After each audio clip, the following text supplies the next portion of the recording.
Dengan situasi dan kondisi dunia sekarang ini, banyak orang meyakini bahwa pengangkatan orang percaya atau rapture akan berlangsung kapan saja mulai dari sekarang ini.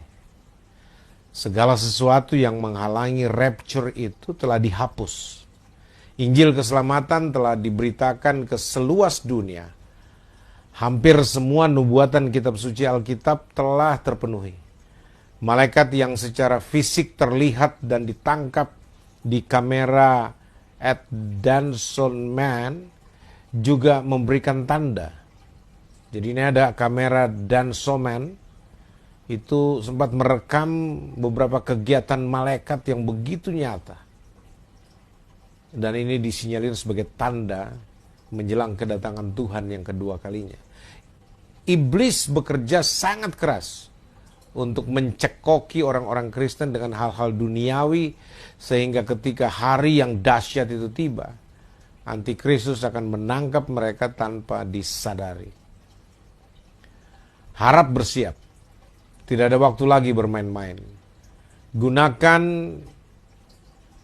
keuntungan dari SMS gratis misalnya, atau media sosial apa saja, untuk mengirim pesan ini ke setidaknya semua kontak Anda atau grup WA yang Anda punyai.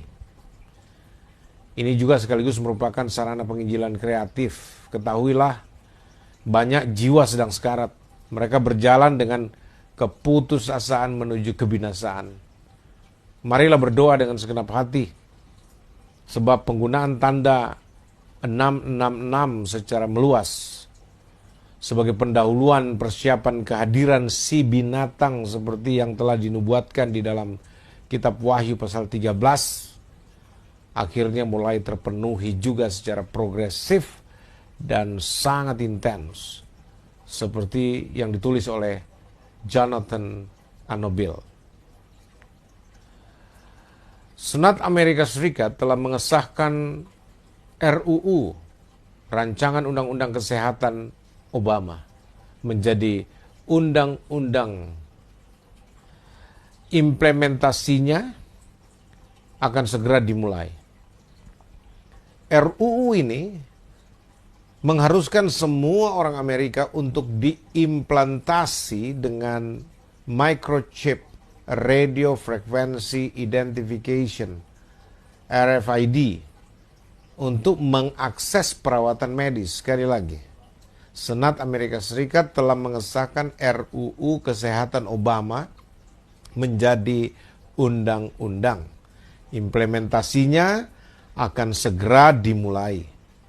RUU ini mengharuskan semua orang Amerika untuk diimplantasi dengan microchip, radio frequency identification atau RFID untuk mengakses perawatan medis.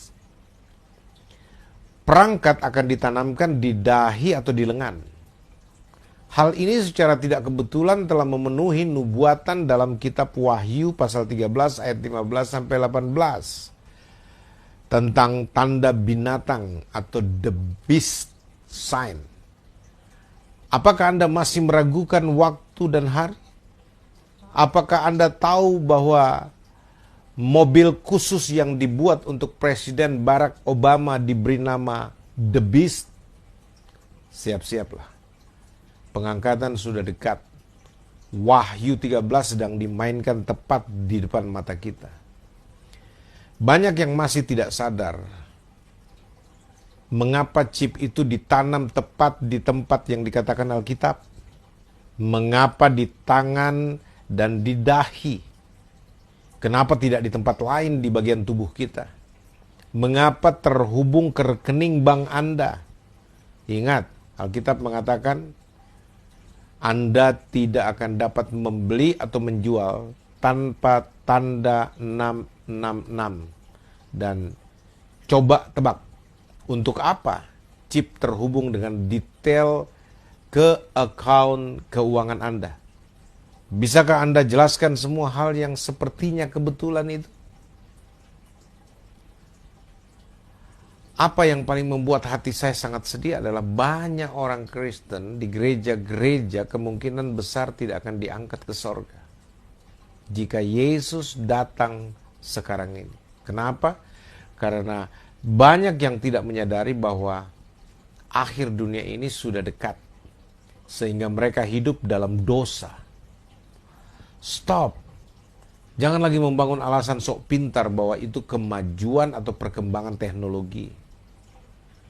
Jika setiap bagian dari kehidupan Anda tidak selaras dengan firman Allah, bertobatlah dan percayalah Yesus Kristus dengan segenap hatimu, agar kamu masuk surga, dan pastilah kamu tidak akan pernah berakhir di neraka. Pikirkanlah dengan serius akan hal itu. Neraka bukanlah tempat yang indah. Bagian terburuknya adalah orang yang masuk neraka tidak akan keluar untuk selama-lamanya. Neraka bukan tempat perhentian sementara, tapi tempat tinggal tetap bagi para pendosa. Dia yang memiliki telinga baiklah mendengar apa yang dikatakan Roh Kudus kepada jemaat.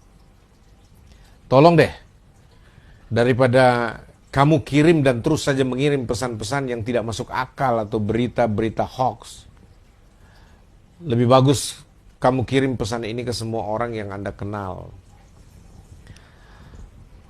Lakukanlah pekerjaan pemberitaan Injil. Harap bagikan pesan ini dengan semua kontak Anda dan di semua grup WhatsApp Anda, serta di grup-grup Facebook Anda, dan juga di komunitas Instagram Anda mungkin. Pernahkah Anda berpikir bahwa Anda harus memperlakukan Alkitab dengan cara Anda memperlakukan ponsel Anda?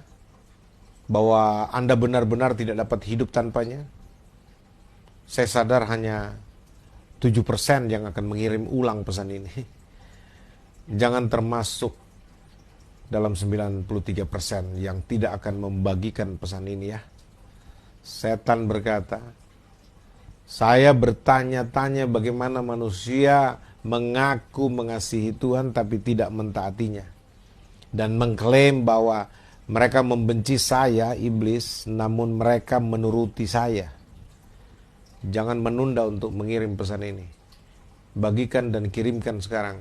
Besok mungkin sudah terlambat.